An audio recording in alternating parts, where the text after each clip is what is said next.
नमस्ते, मेरा नाम डॉक्टर पारुल शाह है। मैं साइकोलॉजिस्ट, ग्राफोलॉजिस्ट, वर्कशीट डिज़ाइनर और फोनिक्स एक्सपर्ट हूँ। मैं अर्ली एजुकेशन कोच भी हूँ।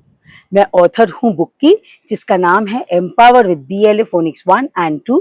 दोनों अवेलेबल है अमेज़न पर और फ्लिपकार्ट पर। आज हम बात करेंगे कि ग्रामर का फॉर्मल एजुकेशन कैसे शुरू होता है। मैंने अपनी पिछली वीडियो में इनफॉर्मल एजुकेशन के विषय में बात की थी, जिसकी आप वीडियो ग्रामर के प्लेलिस्ट में देख सकते हैं। तो फॉर्मल इंग्लिश लैंग्वेज यानी ग्रामर का एजुकेशन सबको यही लगता है कि शुरू होता होगा प्राइमरी में, फर्स्ट ग्रेड में, क्योंकि प्री प्राइमरी यानी फोनिक्स और ग्रामर यानी कि प्राइमरी। ये कॉन्सेप्ट सबके दिमाग में बहुत ऐसा बैठा हुआ है, पर हमारे यहाँ ऐसा नहीं होता है।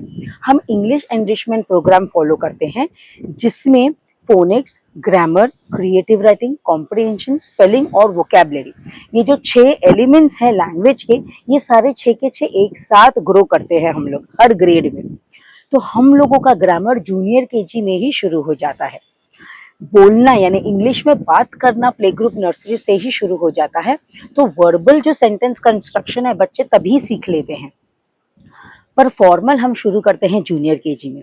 उसमें हम बेसिक कॉन्सेप्ट्स करते हैं, जैसे कि सेंटेंस शुरू करते हैं तो फर्स्ट लेटर कैपिटल होता है, full stop at the end आता है, आई कहाँ कैपिटल आएगा, ऑपोजिट्स। तो ये कुछ बेसिक टॉपिक्स हम कवर करते हैं जूनियर KG में। सीनियर KG में हम ग्रामर के बहुत सारे दूसरे टॉपिक्स कवर करते हैं, जैसे कि अगर उनको बेसिक ही नहीं पता कि लड़कों के लिए ही यूज होता है, लड़कियों के लिए शी यूज होता है, AN कब यूज होता है, तो ये कुछ बेसिक टॉपिक्स अगर नहीं पता है तो वो प्रॉपर सेंटेंस कभी नहीं बना सकते। इसीलिए ये सारे बेसिक टॉपिक्स हम सीनियर KG में ही ले लेते हैं, ताकि वो खुद के सेंटेंसेस बना सके और आगे जाके पैराग्राफ्स भी लिख सकें। और फिर फर्स्ट ग्रेड से प्रॉपर पार्ट्स ऑफ स्पीच शुरू हो जाते हैं। तो पार्ट्स ऑफ स्पीच, उनके टाइप्स, ये हमारे प्राइमरी से शुरू हो जाते हैं। सो एवरी ग्रेड में हर एक पार्ट ऑफ स्पीच थोड़ा इन डेप्थ जाता है। अगर मैं एग्जाम्पल लूँ नाउन का, तो फर्स्ट ग्रेड में कॉमन नाउन, प्रॉपर नाउन होता है।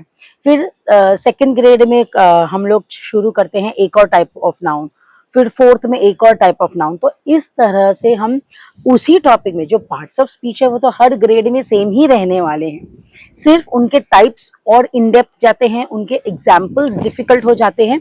जैसे कि प्लूरल की बात करूँ तो प्लूरल के रूल्स तो पहले से ही हम बच्चों को कराते हैं, पर जो डिफिकल्ट वाले कुछ एग्जाम्पल्स हैं वो हम हायर ग्रेड्स में लेते हैं।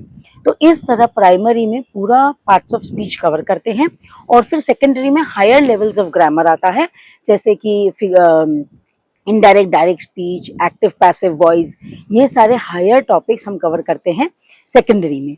तो इस तरह हमारा ग्रामर प्राइमरी से सेकेंडरी जाता है। आई होप आपको ये कॉन्सेप्ट समझ में आ गया होगा कि फॉर्मल एजुकेशन ग्रामर का किस वे में ग्रो होता है।